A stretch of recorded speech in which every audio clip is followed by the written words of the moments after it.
I'm Krystle Pitts, and I'm from Savannah, Georgia. Awesome. So you're a Southern girl. Yes.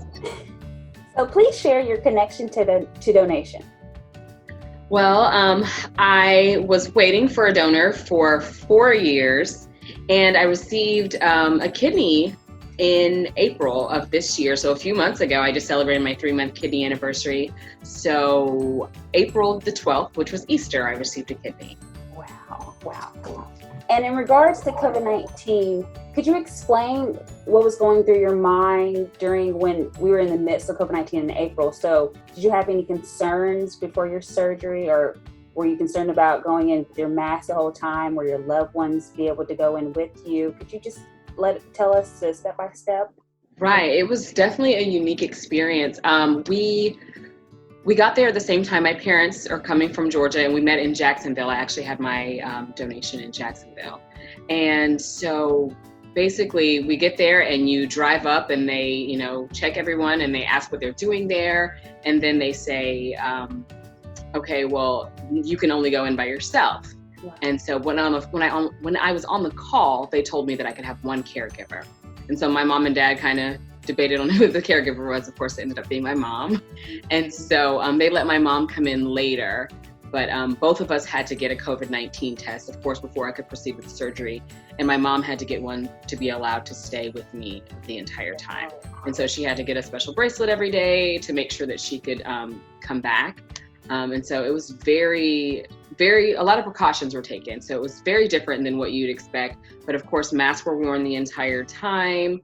No visitors, nothing like that. So, and then I had to go have like a follow-up procedure after my surgery, like a few days later, and I had to get another COVID-19 test in order to be able to do that. And so you weren't allowed to just kind of come and go in the hospital. There was a temperature check and the questions about symptoms at every checkpoint. So I was nervous, just because, we know how risky it can be for one having kidney disease and then being fresh from surgery and starting on, immunosuppressant anti-rejection meds. Mm-hmm. And so I was definitely nervous, but I was thankful for the precautions that people were taking.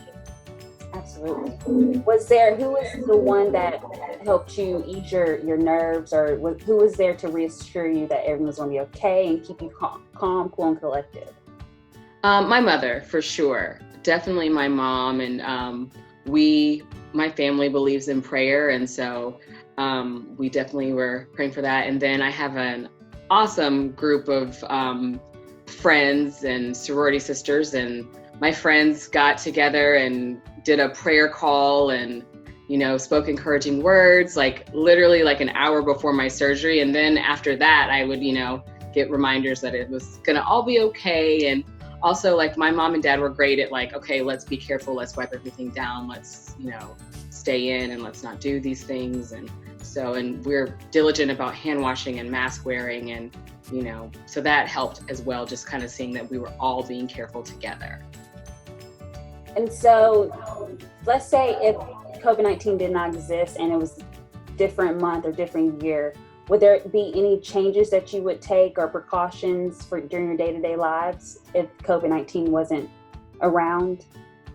Well, after transplant, you still have to be very careful because the medication that you're taking, and so your immune system has been lowered. So some of the precautions that I'm taking, we would still be taking. So like the frequent hand washing and not being around like a ton of people, or not being around the little ones right now. I have a niece.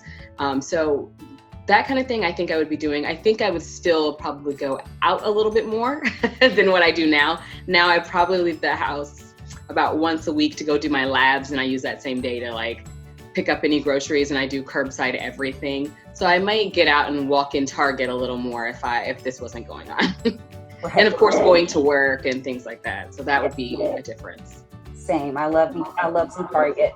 Right. I miss it. So if someone were to just walk up to you randomly and ask you, what would be your favorite quote to live by? What do you think it would be? I don't know that I have a quote, but I kind of have like a motto that I speak to my friends, and I always kind of write it down and say it to myself, and that would just be take advantage. And so whatever the situation is, to take advantage of it. Like even when it's something bad, I dealt with stage 5 kidney failure from 2016 up until now. And so even in that situation, take advantage of that situation, meaning, okay, you've got the situation, you're in charge of it.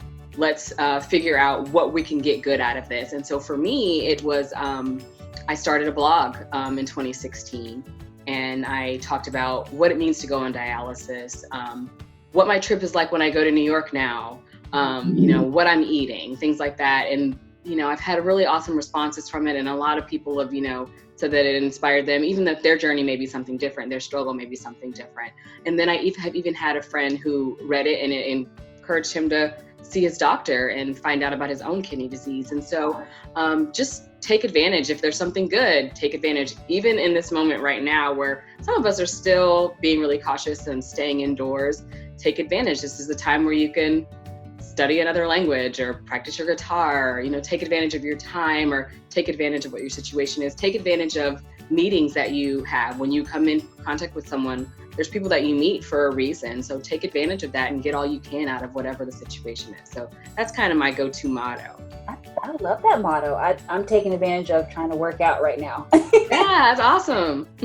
So what would be your message to those who are unsure about registering to become a donor? That's kind of what I love about this and about volunteering, is because it's easier when you're able to put a face to a cause. So this just isn't some random thought. It's like, hey, look at me. Like, this is somebody who, up until recently was waiting for a kidney and depending on someone who's made a decision to donate life.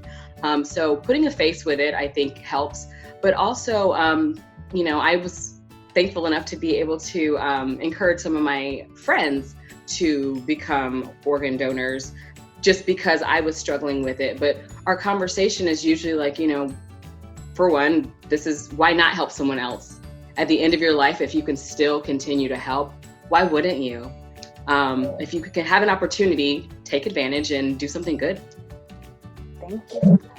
And lastly, August is National Minority Donor Awareness Month. So why do you think this celebration is important to reach out to multicultural communities? Well, I feel that in some of our multicultural communities, there are some myths and there's a little bit of mistrust sometimes surrounding organ donation. But on the other hand, some of us in these communities are the ones that are in need. And so, especially just speaking about my experience, kidney disease, and a lot of times it comes from people who are diabetic, and diabetes, is prevalent in, African Americans and Latino communities. And so it's important to know that you're helping, your own family members, your own communities. And so I think sometimes it's just a lack of knowledge because we've heard things growing up and it's just a lack of knowledge. And so to be able to reach out and say, hey, this part's not true, here's what you're actually doing. And a lot of these people look like you who need these things. I think that's important. And I'm glad that education is getting out there. Absolutely. Thank you so much, Krystle. Thank you.